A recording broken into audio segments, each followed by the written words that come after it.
là đô thị trù phú nằm ở hạ nguồn sông Ba, dòng sông lớn nhất miền Trung. Đây là trung tâm chính trị, kinh tế, du lịch, văn hóa và khoa học kỹ thuật của tỉnh. Là một trong những đầu mối giao thông quan trọng của miền Trung và Tây Nguyên, và cũng là trung tâm du lịch mới nổi của cả nước, đồng thời là cửa ngõ ra Biển Đông và góp phần rất nhiều trong sự phát triển của Tây Nguyên. Thành phố Tuy Hòa cách Hà Nội 1.173 cây số về phía nam, cách thành phố Hồ Chí Minh 560 cây số về phía bắc.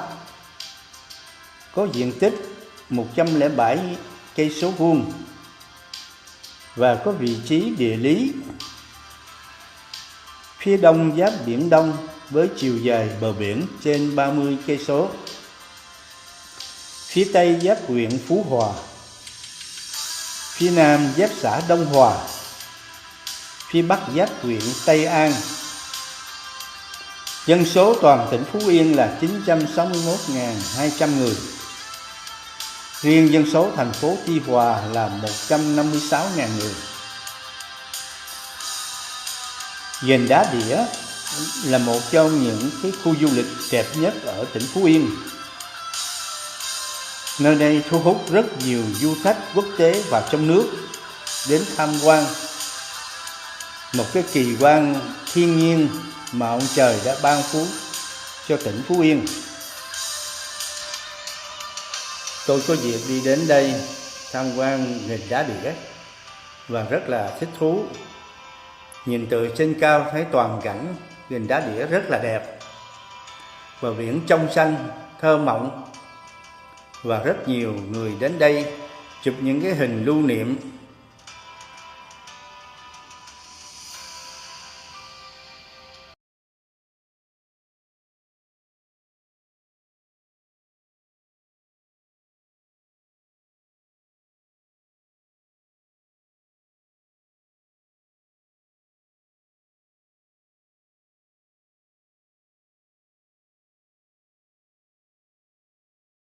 Đặc biệt ở nhà thờ Mằng Lăng này có thầy Andre Phú Yên nha.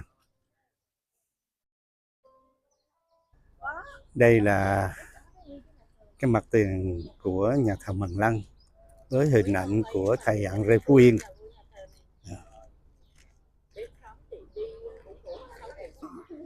Nhà thờ Mằng Lăng này là được xây cất bởi những kỹ sư và kiến trúc sư của người Pháp nha. Xây cất theo cái kiểu Gothic, tồn tại được 133 năm rồi.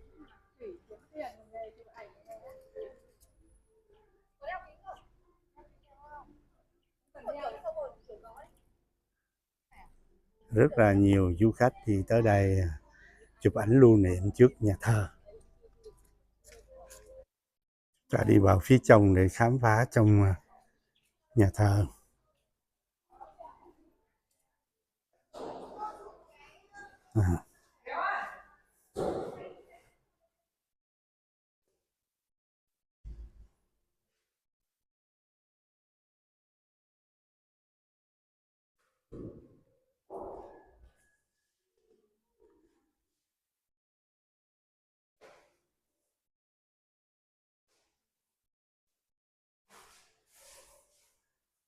Trong nhà thờ thì cung thánh có tượng Thánh giá Chúa Giêsu chịu đóng đảnh.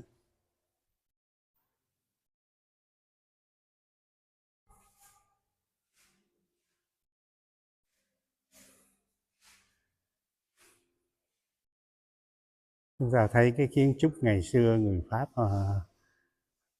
xây cất cho nhà thờ Mằng Lăng có những cái nét rất là độc đáo, ảnh hưởng theo cái lối kiến trúc Gothic của người Âu Châu.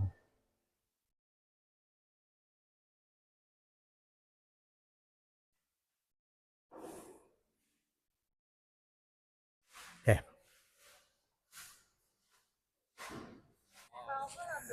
Cả nhà thấy như là cái đoàn khách du lịch kéo nhau tới tham quan cái nhà thờ Mằng Lăng.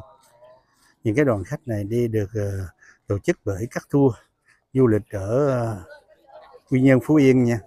Ở trong đây là có một cái hang đá, hang độc thì xây dựng bởi con người thôi, nơi chứa quyển sách à, quốc ngữ đầu tiên ở tại Việt Nam. Phía bên trái nhà thờ thì có ảnh tượng Thánh Giuse bế Chúa Giêsu.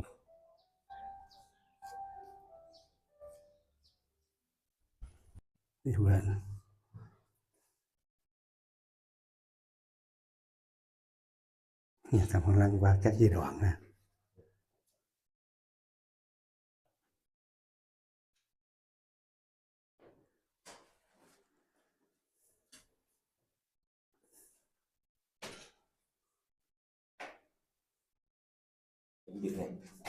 Nó bị trận lũ vừa rồi nè hả? Không ngờ ngập ở đây hả? Người ta chuẩn bị không kịp.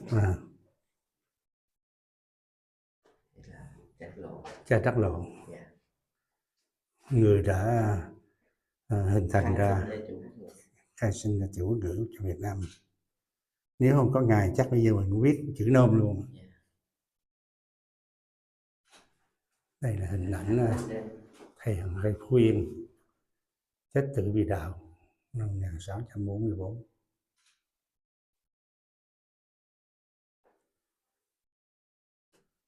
Là hình ảnh ngày nay thầy Hằng Rây Phú Yên được tôn vinh ở tại Roma.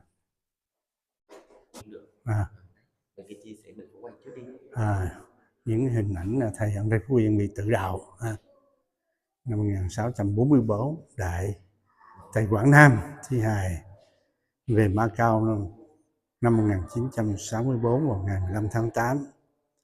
Hộp sọ của ngài về Roma năm 1652.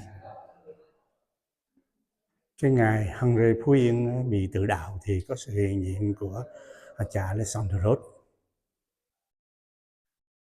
Khi thầy Henry Phú Yên bị giết chết thì người ta sau đó đã lấy một số tóc của ngài để lưu giữ lại.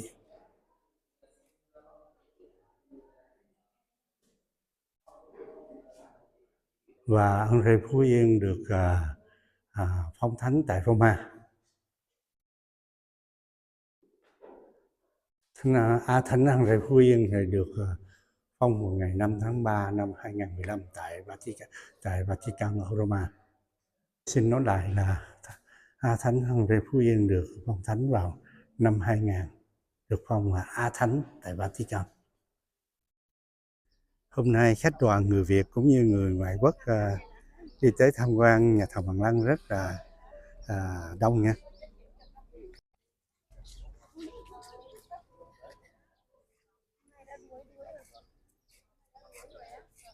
Phía bên phải của nhà thờ Hoàng Lăng là tượng đài Kinh Đức Mẹ Ban Ơn.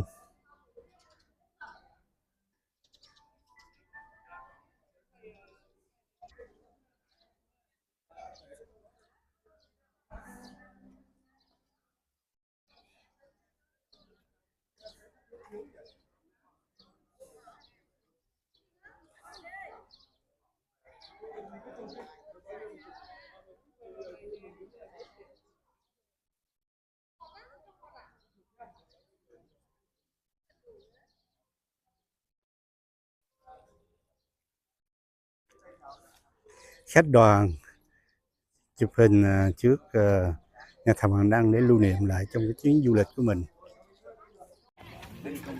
Không, cái nón màu sắc này trời thấy đẹp không này?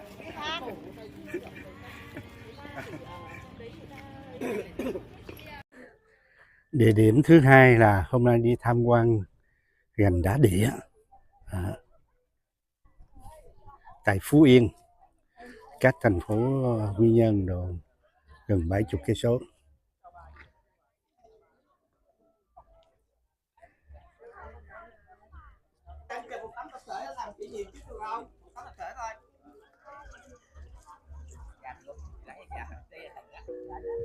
Đây là khu vực đi vào để tham quan gành đá đĩa.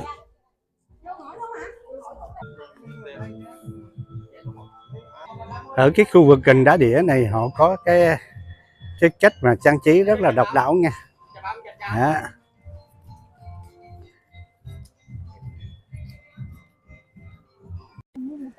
nè.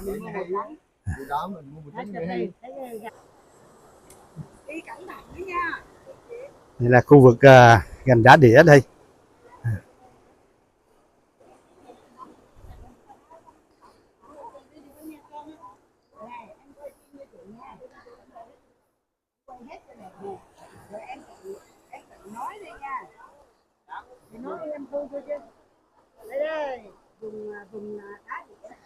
Đây thì gọi là gành đá đĩa, nhưng mà người Phú Yên thì ta nói gành đá đĩa nha. Những cái lớp đá này hồi xưa hình thành bởi núi lửa phun trào, họ gặp nước lạnh thì họ tạo nên những hình thù đá, hình lăng như thế này và sắp xếp lên thì giống như là mình sắp xếp những cái đĩa trên sống chén vậy đó. Thế nên gọi người dân địa phương ở đây ta gọi là gành đá đĩa là vậy. Đó, sẽ đi tới ngay kia một chút xíu chúng ta thấy có những loại đá rất là đặc biệt là sắp xếp lên nhau. Chúng ta thấy từ đằng xa có những chiếc tàu và chiếc thúng để mà chuẩn bị đi lưới cá. Đây cả nhà mình thấy những cái lớp đá họ chồng chất lên có thứ tự là tự nhiên như thế. Có biết bao nhiêu triệu năm rồi đó.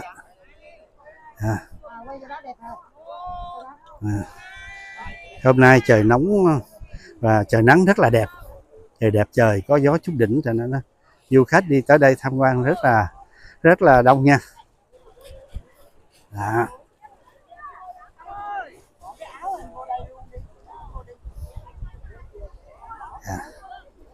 Gành đá đĩa đây là một trong những cái di tích thắng cảnh du lịch của Phú Yên nói riêng và của Việt Nam nói chung nha.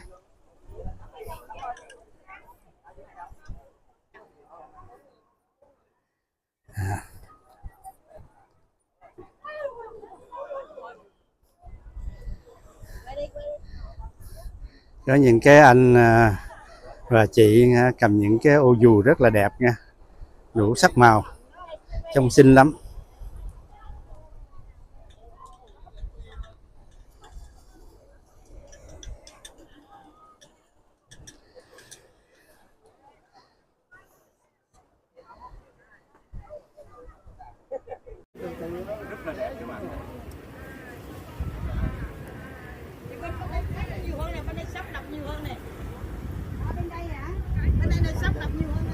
Rồi.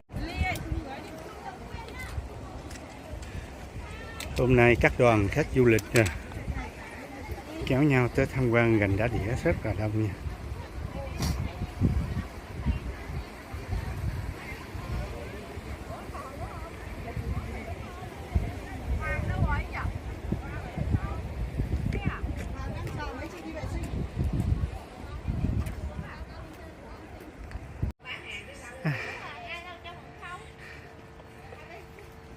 Di tích quốc gia gành đá đĩa.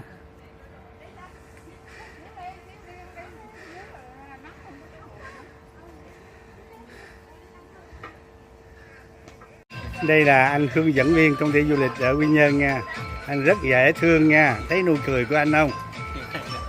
Rất là dễ thương, hạnh phúc quá.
Tới giờ nghỉ trưa đi ăn trong một cái nhà hàng hải sản ở Phú Yên. Bây giờ là giờ trưa rồi, đi chơi thì tới lúc phải đi ăn trưa thôi. Đi vào một cái nhà hàng hải sản ở Phú Yên đây. Nhà hàng có tên là Hàu Sữa Đầm Âu Loan, bán các hải sản. Ở đây các loại ốc hải sản họ nuôi để mà cung cấp cho nhà hàng đấy, bán cho khách du lịch.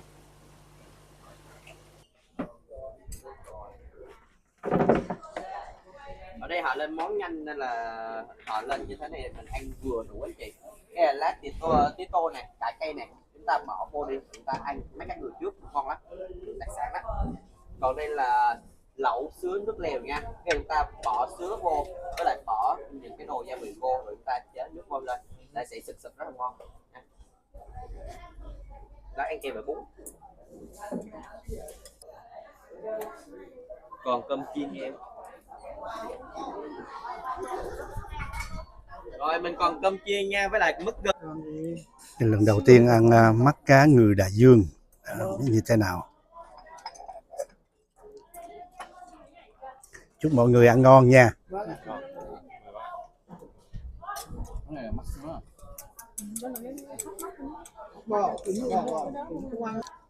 Lần đầu tiên ăn cá ngừ đại dương, ăn mắt cá ngừ đại dương thấy lạ lạ. Em ơi, đưa bát của chồng. Hồi nãy họ gọi cái món nào là gì? Lẩu sứa hả? Lẩu sứa. Anh ăn sứa. Kế tiếp là ăn gỏi sứa.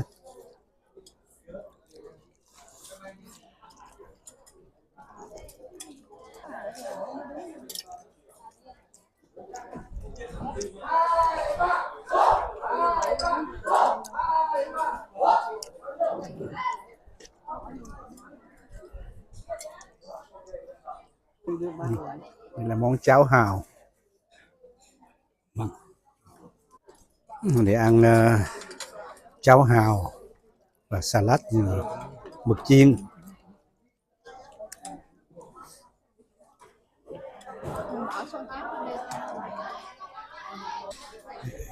Cơm chiên lá é ăn với súp hàu, cháo hàu chứ. Cháo hàu và súp thì cũng giống nhau hả? Mứt gừng.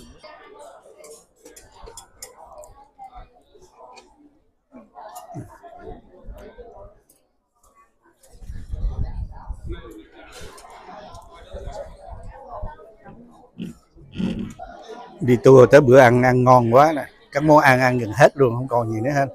Còn cái cơm này thì nhiều quá, cơm lá hẹ là nhiều quá. Đây, cái này cháo hàu này gần hết rồi, ngon quá sức.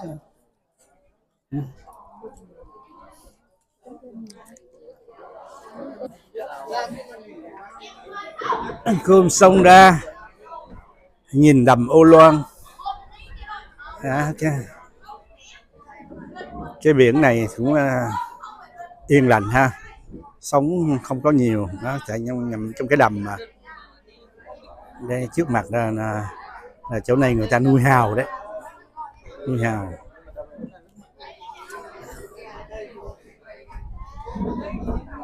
Bên đây cũng vậy, chỗ nuôi hào đây. Nó đếm dây, ok. Mà anh bấm lần nữa thì là nó tắt.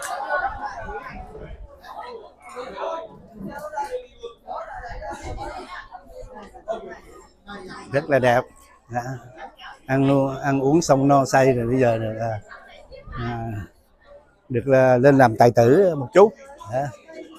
Việt Nam đẹp không chú? Đẹp chứ, Việt Nam là thắng cảnh đẹp nhá. Yeah.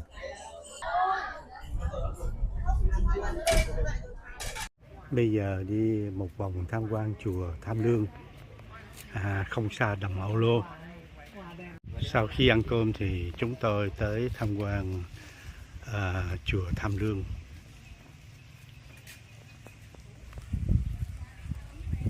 một ngôi chùa nằm không xa, cách khoảng gần 10 cây số.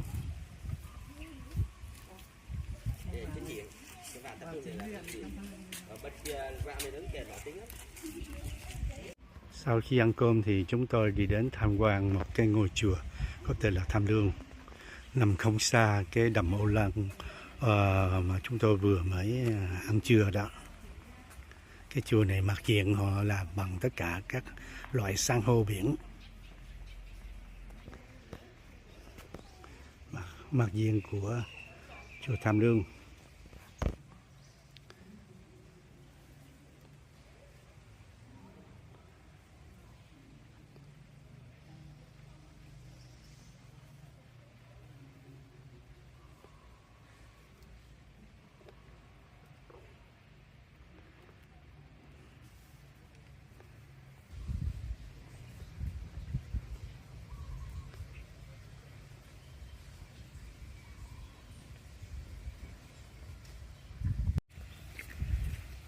Đây là cái gỗ mà hóa ra thạch đó. Rồi người ta mới điêu khắc hình mặt tượng Phật lên.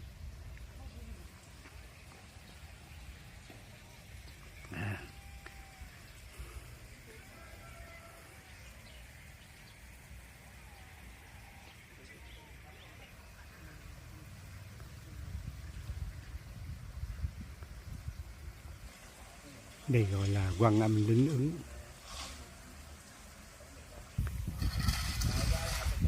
Ở đây có nghệ thuật chiêu khắc các tường ảnh trên những cái đá cẩm thạch như này, rất là độc đáo. Đứng trước tượng Phật, có tượng Phật gì anh hả? Tượng Phật Quán Tham Bồ Tát. Cái âm Bồ Tát. Chùa Thanh Lương. Chùa Thanh Lương.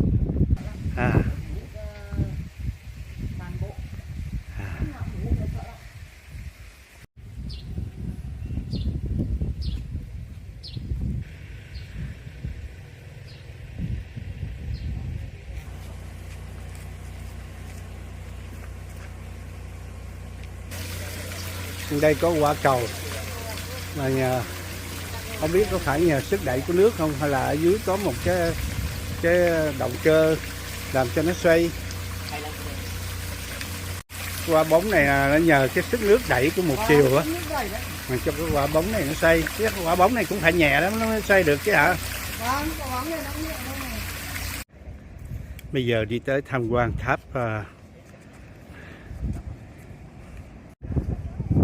chúng tôi đến tham quan tháp Nghinh Phong. Có tòa tháp hai bên, chính giữa là để cho luồng gió nó luồn qua. Và cái tháp này thì chia ra là hai bên, giống như Lạc Long Quân với Âu Cơ ra, mỗi người 50 người con, 50 người con lên núi thì 50 người con xuống dưới biển là vậy. Nhìn lại cái lịch sử của Việt Nam thì lấy là cái lịch sử Lạc Long Quân và Âu Cơ để hình thành ra làm ra cái tháp Nghinh Phong này.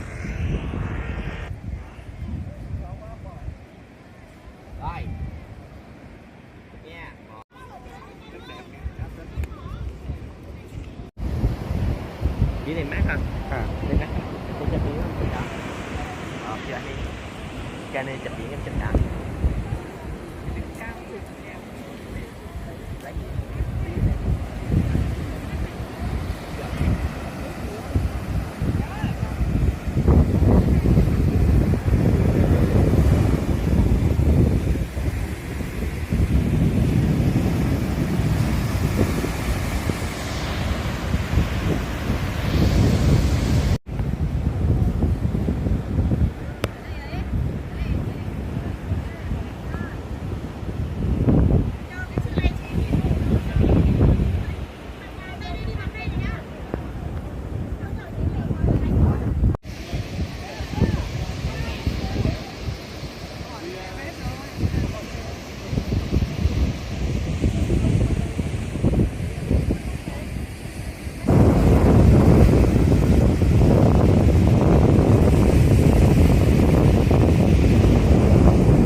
đoàn chuẩn bị đi xe điện đi lên tham quan tháp Nhạn ở Phú Yên, ngay thành phố Tuy Hòa.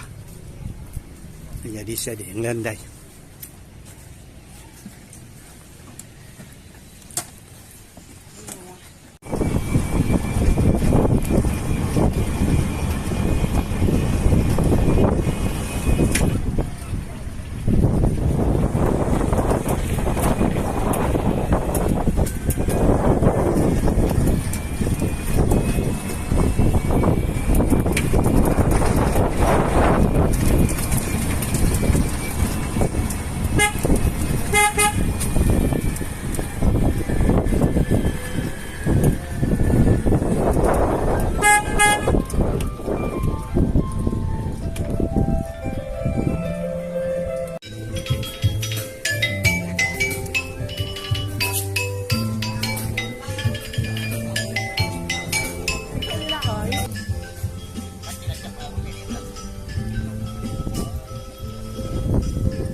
Rồi.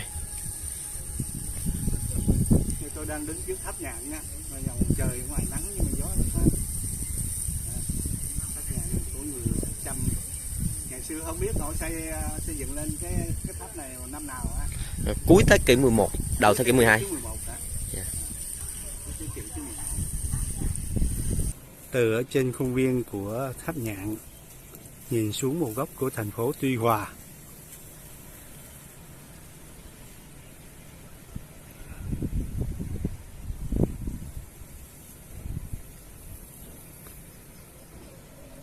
Nhìn bà với cô đang làm chiếu ngói, cói phải không? Chiếu cói. Cách làm thấy đơn giản không, mà không phải ai cũng làm được đâu nha. Không phải đào tạo hàng bao nhiêu năm mới làm được đấy.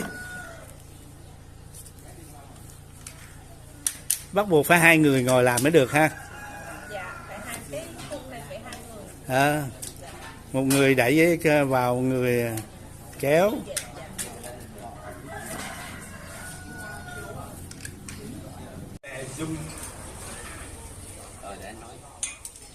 Rồi, đây là giới thiệu, đây là anh hướng dẫn viên chương trình, đây là Cháu Lưu, anh trai đẹp nhất trong đoàn đến từ Hà Nội đấy.